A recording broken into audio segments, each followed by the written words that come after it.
Welcome to the Great Detour podcast. I'm your host, Jess. If there's one thing I've learned about life, it's that it's full of twists and turns, and oftentimes a pretty big detour, or two. Sometimes these unexpected paths lead us to a life better than we ever imagined, and other times they give us the hardest lessons we never wanted to learn. But almost always, they leave us changed. Join me and my guests as we explore life's unplanned paths and learn from stories of growth, resilience, and transformation.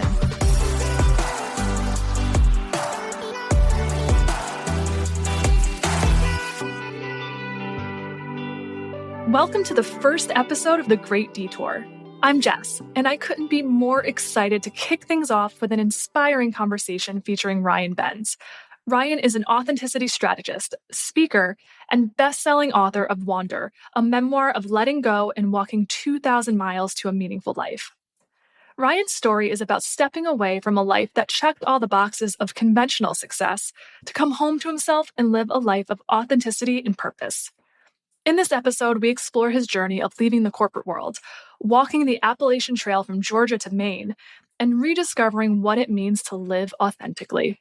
We dive into the power of mindfulness, the importance of hiking your own hike, both on and off the trail, and how success can look so different from the version we've been sold.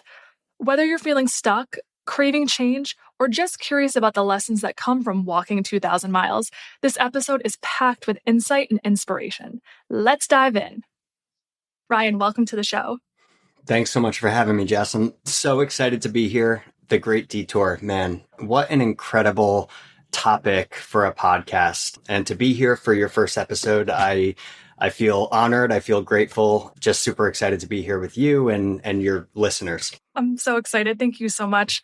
So I geek out on all things authenticity, resilience, carving your own path in life. So when I came across your website and then I found your book and completely devoured your book, I was so hooked. And I was like, I got to have this guy in the podcast. So thank you. I was so excited when I extended the invitation and you said yes.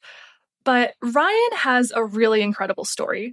He walked away from a very traditional, normal, and successful life to go walk 2,000 miles along the Appalachian Trail. This man walked from Georgia all the way to Maine. So just take a second to wrap your mind around that. And in his memoir, he talks about that journey and the lessons and the insights he gained along the way.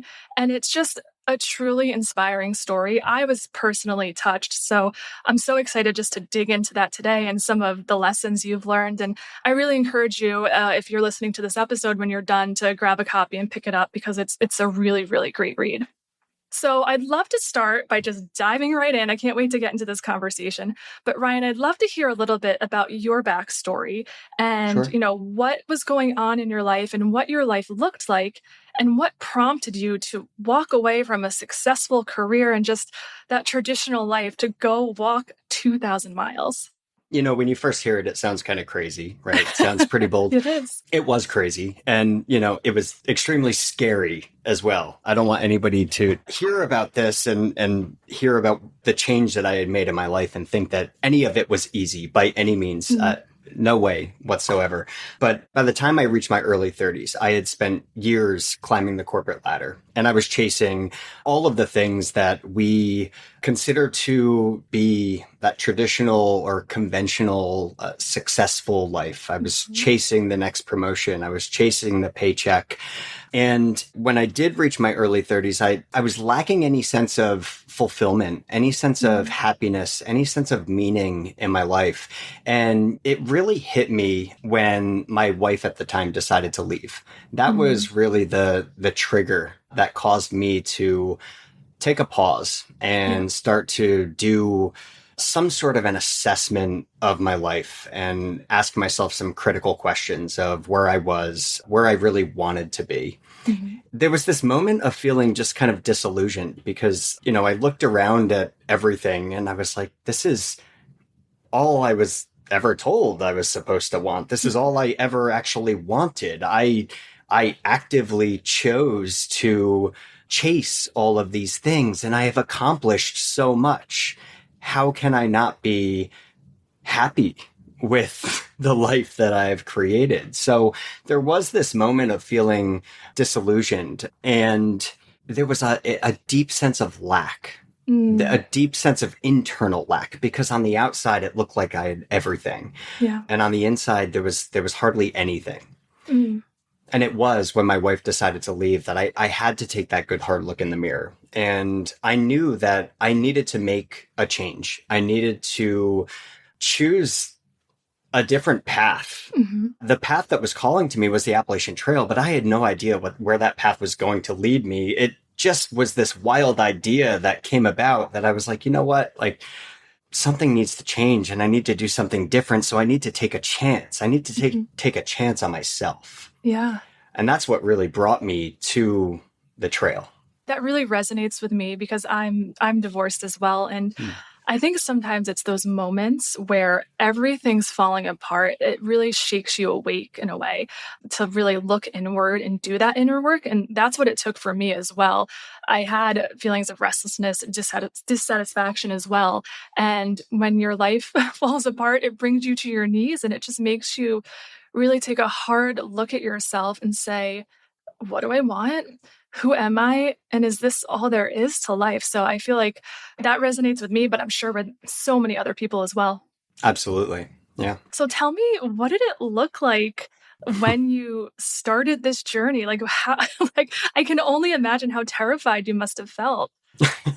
Yeah, I felt terrified. I mean, hey, this beautiful blue skies, sun was shining on day one. It was absolutely beautiful. Yeah, inside I was a nervous wreck, right? Yeah. Taking my very first steps on that trail, the unknown of it all, the not knowing what was going to be around the next turn. And it's interesting as I, being years removed from that trail experience now and thinking about my life today and even where I was prior to the trail. It's the embracing those unknowns and not knowing what is around the next turn. I feel like there couldn't be a better metaphor for life off the trail, right? Yeah. That is very much what that journey was about. It was literally about taking it one step at a time. You had no idea what was going to happen next. You had no idea what was going to show up next. That's a lot like life. That right? is life. That is a lot like the situation you just described of you going through with your divorce, the situation that I found myself in prior to the trail, thinking that everything was grand. I had all of those things. I was giving this impression to the outside world that I had everything that created a happy life. And then one day, everything just came crashing down. Yeah. The unknown, the not knowing what's going to come next. I felt that in a deep way on the very first day of that trail. I'm sure. It's both exhilarating and terrifying at the same time, right? Because it's like Absolutely. There's all these possibilities, but also there's all these possibilities. I don't know where it's going to leave. But what you were just saying, I heard a quote once, and I think it's, you can only see as far as your headlights, but you can make the whole trip that way. Sure. And isn't that life? Like, you just need to see like what's like right in front of you and just keep following those intuitive nudges that pull you. Okay, like I want to do this hike. I don't know what's on the other side of it, but I know that there's something here for me. And Absolutely. you follow that call. And I think that's incredibly brave of you because so many of us have that and don't follow it. I mean, I'm doing it with this podcast, but let me tell you, it took a while. I've had this on my heart for years. And I'm like, I don't know anything about podcasting. I don't know anything about sound production. I don't know what I'm doing, but it was this nudge. And finally I said, you know what? I'm just going to go for it and see what happens. But it's a humbling feeling, but it's also exciting at the same time. And you know what, Jess? I think maybe we could just take a brief pause. Yeah. Us here and your listeners, when they're listening to this episode, you are taking a chance on yourself, very much like I was with the Appalachian Trail, right? And I had no idea where it was going to go. You have no idea where this podcast is going to go. You're going to pour your heart and soul into it. You clearly have a passion for it. So that needs to be celebrated right now in this moment. It needs to continue to be celebrated. That is what the Great Detour is all about, right? Yeah. You need to take that chance. You need to see where it's going to go. You don't know. You never will know in this very moment where it's going to lead you, but you need to take the chance. Yeah. I love that. Thank you for saying that. I really appreciate that. Yeah. When I was reading the book, there were so many lessons. Looking back on the journey, what for you were the biggest lessons that you think you took away from the journey? Yeah, so there's a few. So interestingly enough, I like to attribute this journey, this transformational journey that I feel I went through, I draw the entire process back to a single moment of stillness. Hmm. And that was when, prior to going to hike the Appalachian Trail, I first learned about mindfulness and meditation and opened up to the idea and started embracing that as a practice in my life. And in that moment, when I first sat in meditation, whether I did it right or wrong, who knows? There's no such thing, right? No such thing. But that is what started everything for me. Wow. It was the taking the foot off the gas, choosing to slow things down for probably the first time in my adult life, at least. It's hard to do it. I try to do it now, and admittedly, I'm terrible at it. So it's so inspiring to hear that you did it and stuck with it.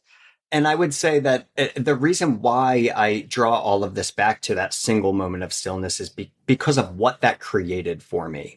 It allowed me to do that inner work, to ask those really tough questions, to really assess where I was in my life and where I actually maybe wanted to go. And I say maybe because I had no idea. I really didn't. I mean, there was a huge, I don't know, kind of wrapped around every single decision I was making. I really just didn't know, but I was going to try. That was the key. So that moment of stillness, gave me that ability to slow down. It gave me that space. It gave me the pace to start to peel back the onion and do that inner work, ask those critical questions, and put myself on that new path. And the reason why I went there with your questions about lessons from the trail is I think that bringing that sense of presence to the trail was perhaps one of the most powerful. And as cliche as it sounds, it very much was about the journey and not so much about the destination. It wasn't about Mount Katahdin at the very end. To think about Mount Katahdin on, say, day one, 2,189.8 miles away, man, that feels so demotivating. It sounds insurmountable in that moment. So staying grounded in each and every step and just noticing what was going on around me, within me in any given moment. That was the most powerful part of that journey. And sure, I like to talk about nature as one of our greatest teachers. I was surrounded by nature throughout this experience. What better way to slow down the mind, slow down the body, and do that type of work? Nature has a way of forcing us to slow down, forcing us to be more present. So I was definitely in the right environment to be more present. But I would say that was one of the biggest lessons, not just relevant to that trail experience, but one that I have absolutely continued to pull into my life post-trail to still today.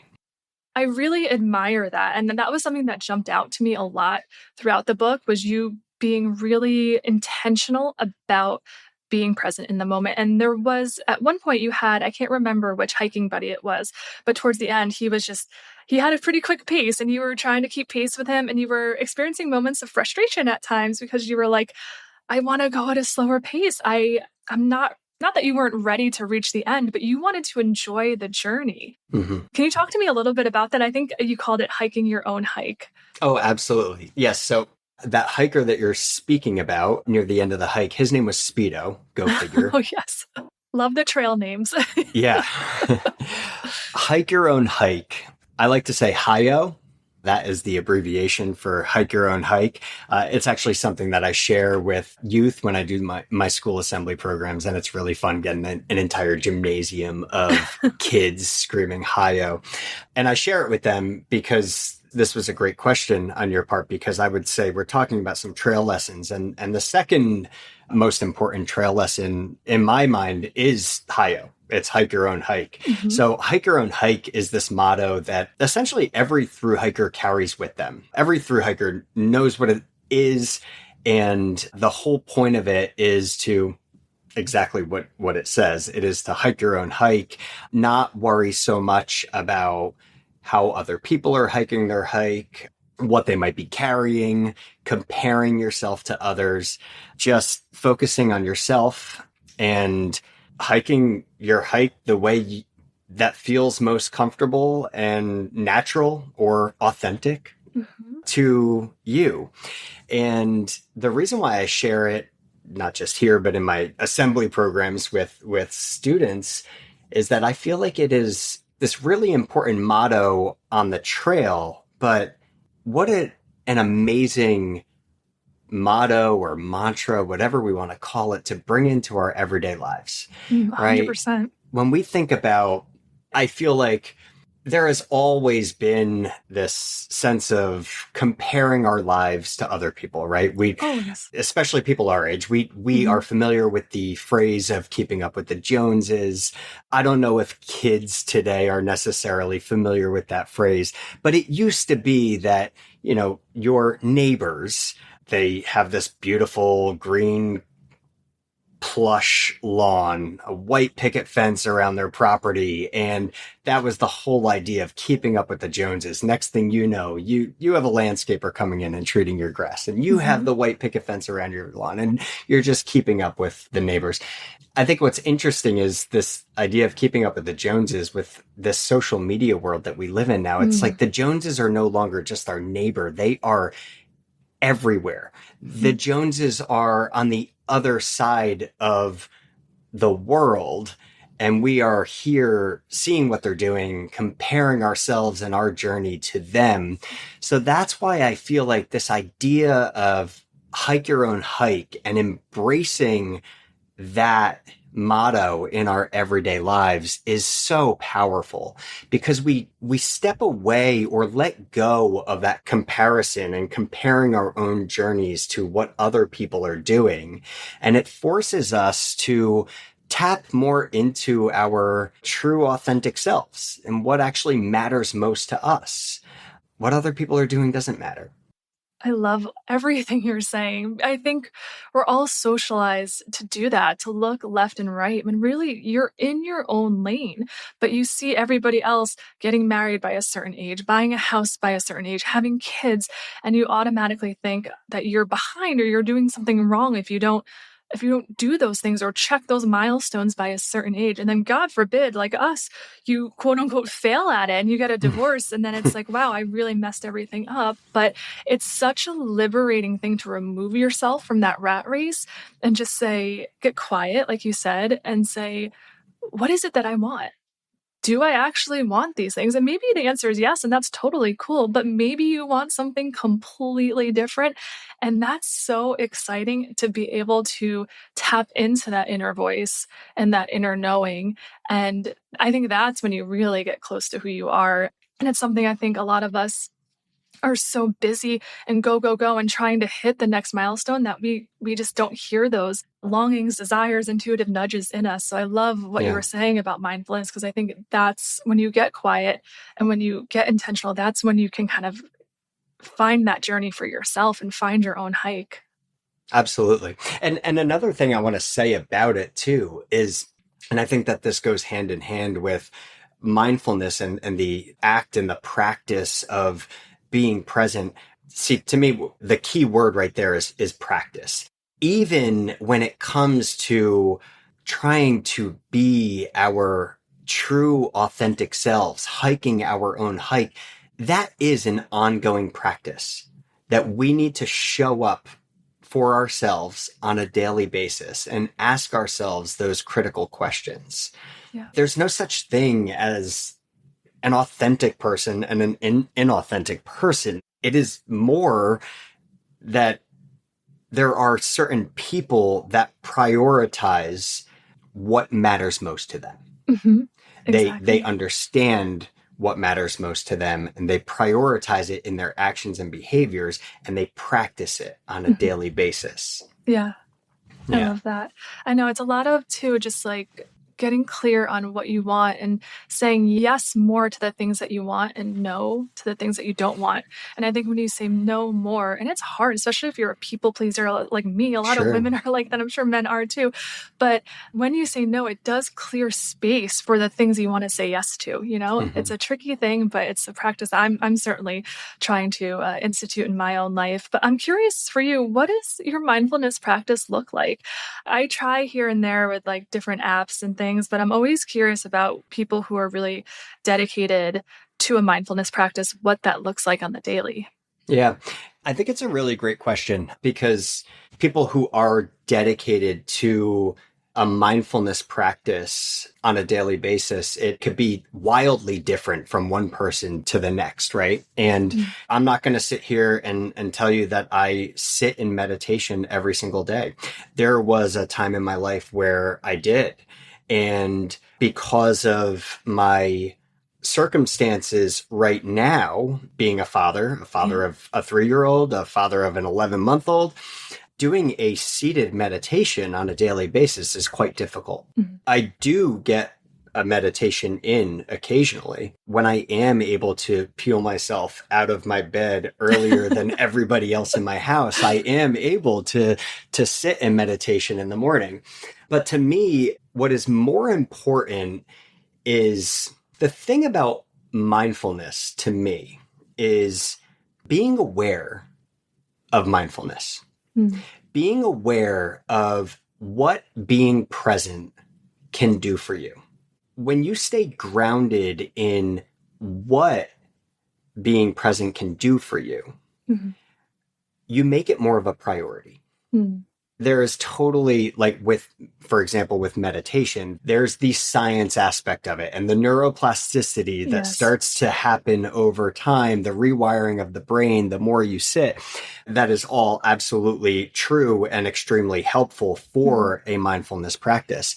But I do believe that when you lift the veil on what being more present with, say, your loved ones, does for you and your relationships, you naturally make being present with them more of a priority. It's such a challenge too.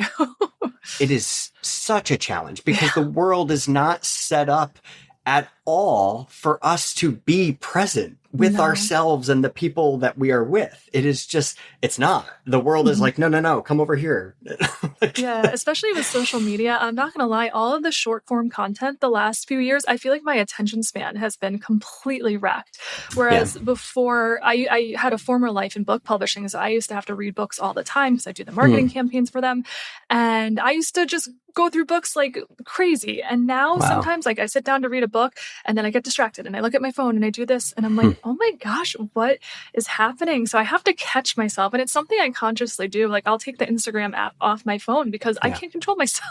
So it's like an all the time practice. But there's a definite awareness on my end on how much of a need there is for it, because it's true, society, and it's just pulling my attention in so many different directions. It's definitely a struggle.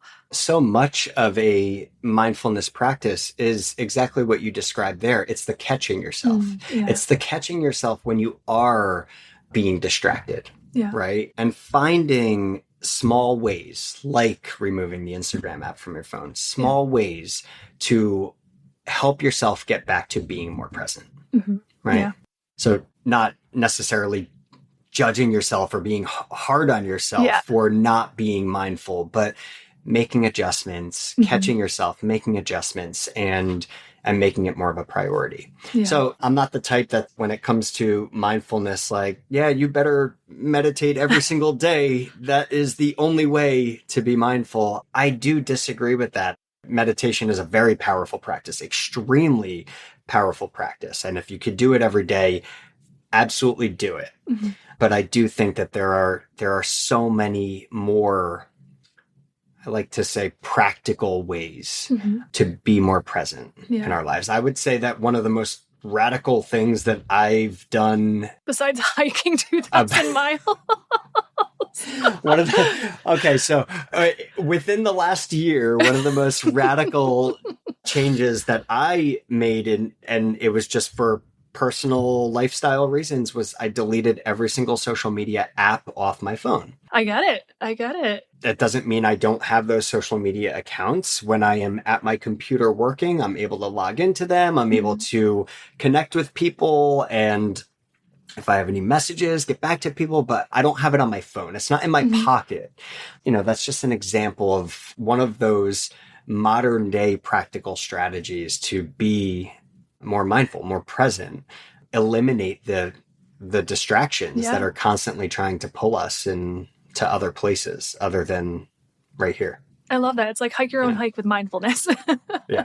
You got to find what works for you. But something I started doing this past year too was a lot of times I'll try to when I'm working remotely and I'm working from home, I'll try to take a walk during my lunch break just to get outside for a little while, and I'll leave my phone at home and I'll just take a walk without my phone, which is there's very rarely a time where I don't have my phone on me. And it's like, you feel a little bit naked at first, but it's also really liberating. And you're looking around and like, oh, like there's a bird and there's some beautiful flowers. And it just forces you to be aware of your surroundings. So yeah, I've been trying to do little things like that, because that's, I have to say, it's my biggest vice. I think it is for a lot of people, is my phone, and always being a slave to every ping and notification on it. I feel like it's something I definitely want to work on more. So. You and everybody else, Jess. Yeah. The struggle is real. We all do. The struggle is real.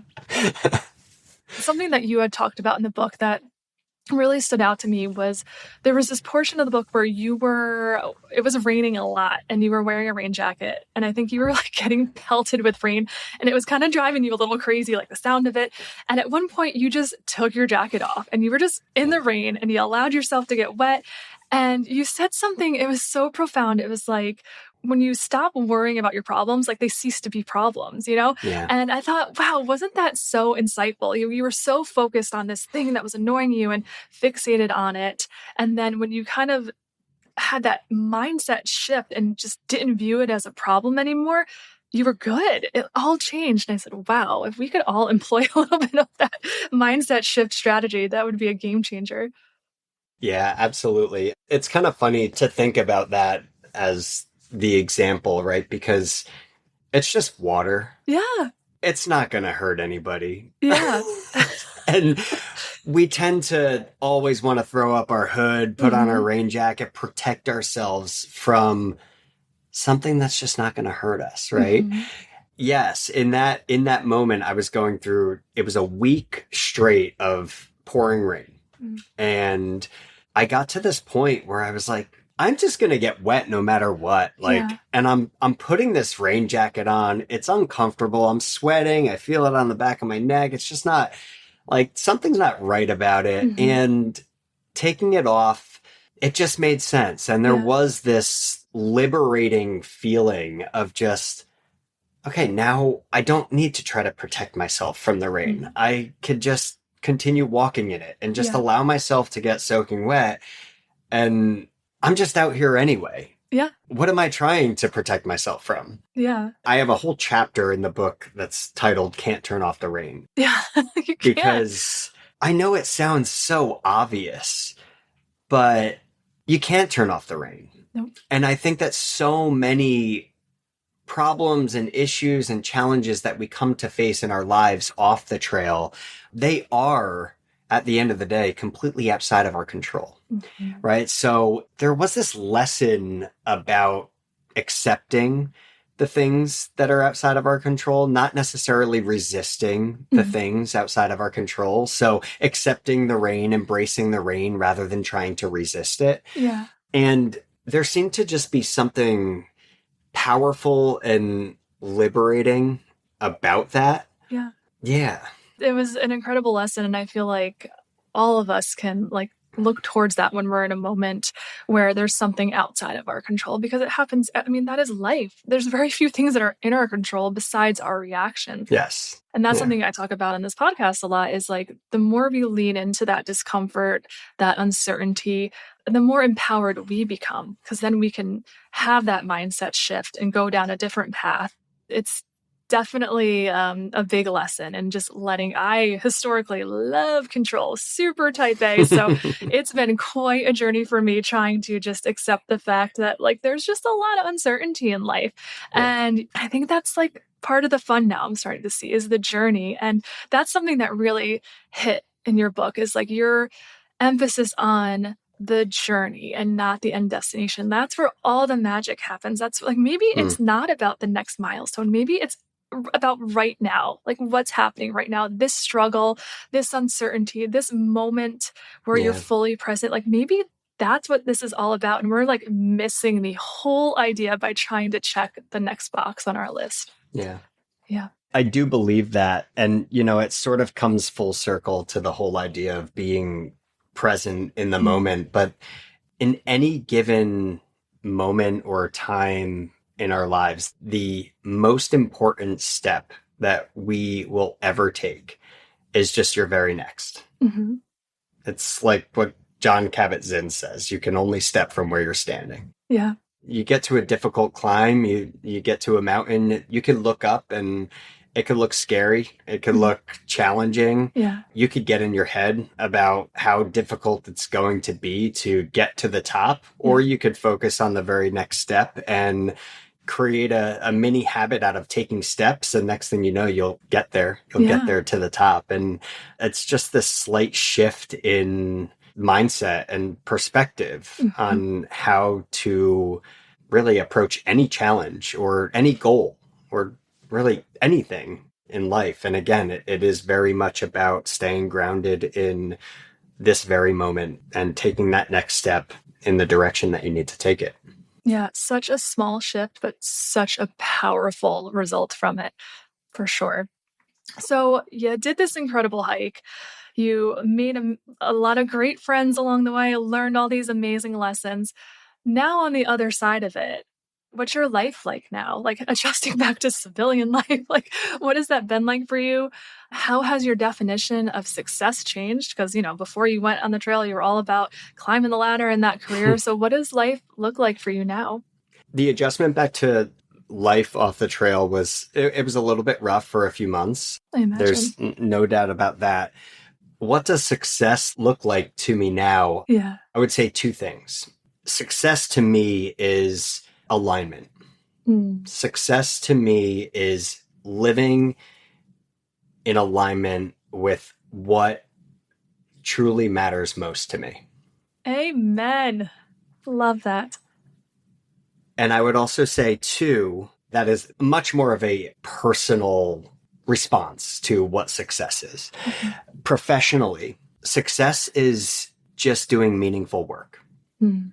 So since coming off of the trail, I have been operating as my own business, self-employed. I do public speaking. As I mentioned earlier, I do school assembly programs. So I go in and I share this journey and I inspire youth to see their journey a little bit differently. I do one-on-one work. I don't like to call it coaching. I don't like to call it mentoring. It's really just guidance. That's what I like to call it, support. And all of that work that I do, to me, it feels meaningful. Mm.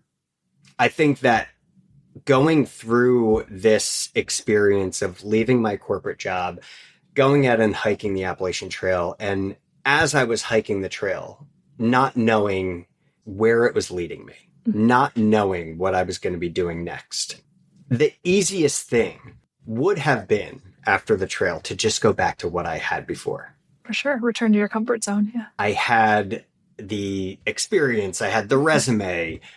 There was a comfort in that, right? Mm-hmm. But I knew when I left my career prior to that trail that even though I had no idea where I was going, what I did know was that I was not going back to where I came from. Mm. And so it was very important to me to stay true to that and create something new. Yeah. As difficult as it's been, create something new. I love that you keep saying that it's hasn't been easy and it's been difficult. I think that's something that, no, I think that people sometimes assume when you're in alignment and you're stepping into your purpose that it's all just going to be a bed of roses and everything's going to work out perfectly, but it still requires a lot of work and you're going to hit challenges too. And so I love your honesty about that being in alignment doesn't mean it comes without challenges. Absolutely. I mean, I even think about the trail experience, like you can commit to hiking your own hike, but you know what? It might pour tomorrow and you might be totally pissed. Yep. Your shoes might feel like you're walking on sponges all day long. It's going to be uncomfortable. It's not going to be all rainbows and unicorns, trust me. But you can still hike your own hike. Absolutely. Going back to my question before about your life after the trail, I'm curious, how has your experience on the trail translated into you being a partner now again, and you being a father now, like probably two of the most important things in your life. So how do you think your trail experience impacted those things? Yeah, I think that's a really great question.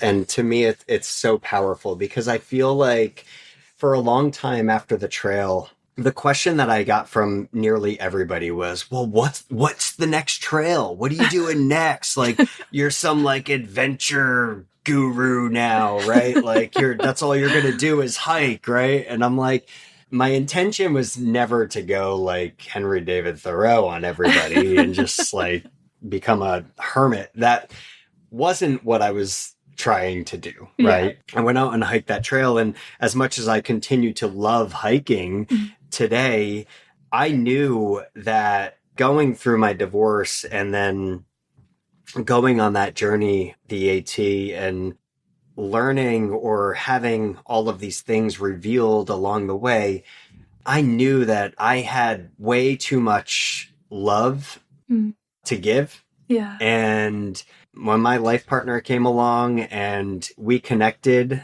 I couldn't imagine a life with her without having kids. Oh, I love that. And I feel like I had never had that before.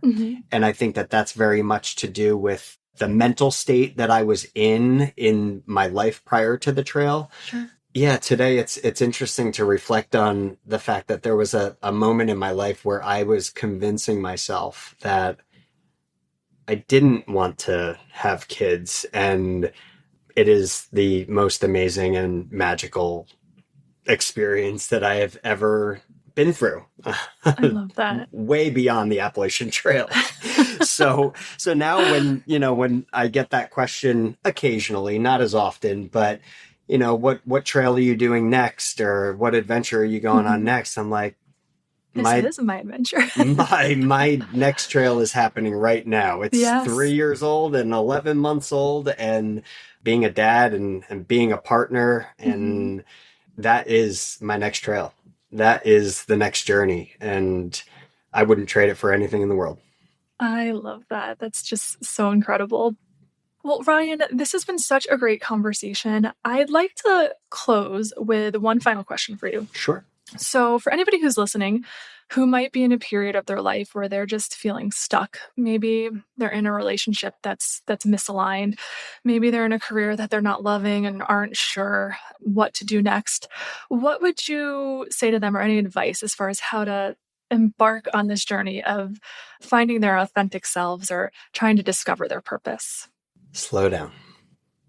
I think I said it earlier in this episode, but it all starts with giving yourself permission to slow down, to sit with yourself, to give yourself that space, to ask yourself some of those critical questions about what you want, where you want to go, what is most important to you in your life. It all starts with that. In my business today, with all of the work that I do, I've created a framework that I call the path to authenticity. And it really is just a framework. Think of it almost like a curriculum. And that framework is broken down into 3 pillars. The 3 pillars of authentic living, as I like to call them. And it's clarity, courage, connection. It all starts with that clarity. And the clarity comes from giving yourself that permission to slow down, to do that inner work, you need to start somewhere. Mm-hmm. And when you find yourself in a place like that, a place of disarray and just feeling stuck, not knowing what to do next, or not knowing where to go, not knowing what questions to ask, there's so much to think about. Mm-hmm. And when we are moving so fast through our lives, as you mentioned, dealing with all of the distractions that are going on, it makes it really hard to give it the attention it needs. So finding that time and that space to slow down and allow some of these things to reveal themselves. That's sort of the beauty of the present moment. Yeah. It really is the beauty of being present, is the things that start to show up. It's like, whoa. Yeah. It's a powerful, I think there's so much power in the quiet. Yeah. And there's also this sense of surrender that like the answers will come to you. So such incredible advice. I need to take some of that myself, slowing down. So thank you for that reminder. For those who are listening and would like to learn more about you or your book, where can they find out more info? You can go to my website, ryanbenz.com. My book is on Amazon as well as bunch of other online retailers, but I think Amazon is probably the only one that people really pay much attention to when it comes to books online. Yeah, so ryanbenz.com or find my book on Amazon. Awesome. Definitely check out the book, guys. It's absolutely incredible. Ryan, thank you again. Your vulnerability, your bravery, and your story, it's just so inspiring. I think by leaving a life that you thought you were supposed to have, a life that you thought you were supposed to want, you actually ended up coming home to who you truly are. Mm. And man, isn't that a lesson we can all take away? So thank you so much. Absolutely. Thanks so much for having me, Jess. It's been a pleasure. Thank you. Thanks for listening to this episode of The Great Detour. If you like what you're hearing, I'd love if you could leave a rating or review wherever you listen to podcasts. And don't forget to subscribe so you never miss an episode. If you have a detour story of your own, you can send it to mystory@thegreatdetour.com or shoot me a message at The Great Detour on Instagram. Thanks for taking this journey with me.